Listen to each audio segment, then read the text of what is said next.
Nidadavolu assembly నియోజకవర్గంలో జగన్ పాలనలో రోడ్లు గుంతలమయమైపోయింది. వచ్చిన 3 నెలల సమయంలోనే గుంతలన్నీ పూడ్చి కొత్త రోడ్లకి మాకు వేసే చర్యలను తీసుకుంటామని తెలియజేసుకుంటూ,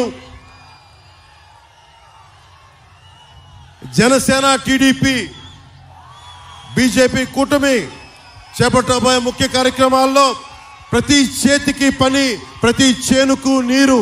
ఇదే జనసేన, టీడీపీ, బీజేపీ కూటమి లక్ష్యం. బీసీల భవిష్యత్తుకి గ్యారంటీగా నిలబడతాం. మీరు పోలవరం ప్రాజెక్ట్ ఇందాక తణుకులో మాట్లాడుతూ ఉన్నా. ఈ ఇరిగేషన్ మంత్రి ఉన్న వైసీపీ మంత్రి పోలవరం ప్రాజెక్ట్ ఎప్పుడంటే అబ్బని తీయని దెబ్బ ఎంత కమ్మగా ఉందో అబ్బా అని దానికి డాన్స్ ప్రాక్టీసులు తప్ప ఎవరైనా మంత్రి పోలవరం ప్రాజెక్ట్ ఎప్పుడు నిర్మిస్తారంటే మేము పలానా సమయంలో నిర్మిస్తాం బాధ్యతగా మాట్లాడటం. ఒక్క వైసీపీ మంత్రి ఈ రోజు వరకు సమస్యల మీద స్పందించడం. ఏదైనా మాట్లాడితే చంద్రబాబు గారిని వ్యక్తిగతంగా నిందిస్తారు, నన్ను వ్యక్తిగతంగా నిందిస్తారు. పాపం భువనేశ్వర్ మనకి పురంధేశ్వరి గారి మీద అకారణంగా తిడతారు. అంతే తప్ప మనం అడిగిన దానికి ఒక్కదానికి సమాధానం చెప్పరు. మేము ఏం అడుగుతున్నాం? ఉపాధి అవకాశాలు ఏమైనాయి?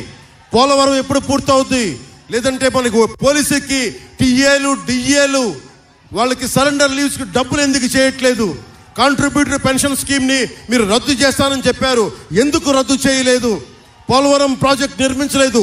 చిన్న చితక నీటి తరహా ప్రాజెక్టులని ఎందుకు పూర్తి చేయలేదు?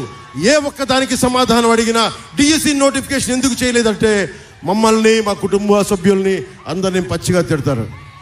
ఇలా బూతులు తిట్టే వాళ్ళందరికీ ఒకటే చెప్తున్నాం, భవిష్యత్తులో జనసేన, భారతీయ జనతా పార్టీ చాలా బలమైన సంస్థాగత నిర్మాణంలో తెలుగుదేశం పార్టీ ప్రభుత్వం స్థాపించబోతుంది.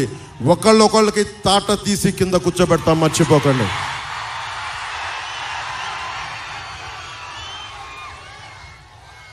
పాపం వైఎస్ వివేకానంద రెడ్డి గారిని చంపేసి ఆ హంతకులు వెనకేసుకొస్తా ఉన్నారు.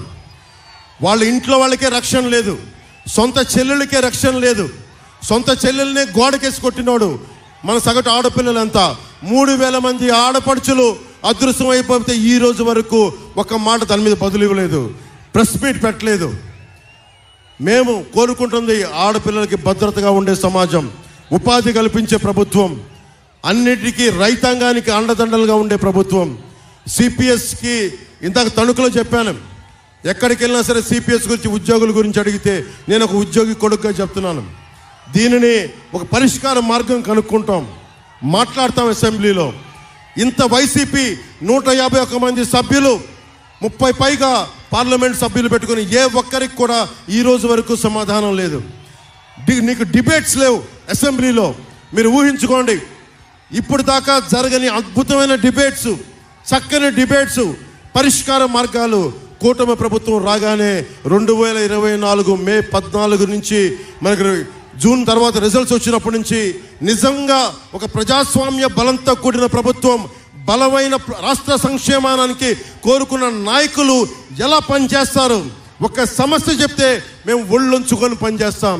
మీరు ఒక సమస్యను మా దృష్టికి తీసుకొస్తే రోడ్ల మీదకి అహిర్నిశలు ఏ మాత్రం రెస్ట్ తీసుకోకుండా పనిచేస్తామని మీ అందరికీ తెలియజేసుకుంటూ, ఈరోజు ఇప్పుడు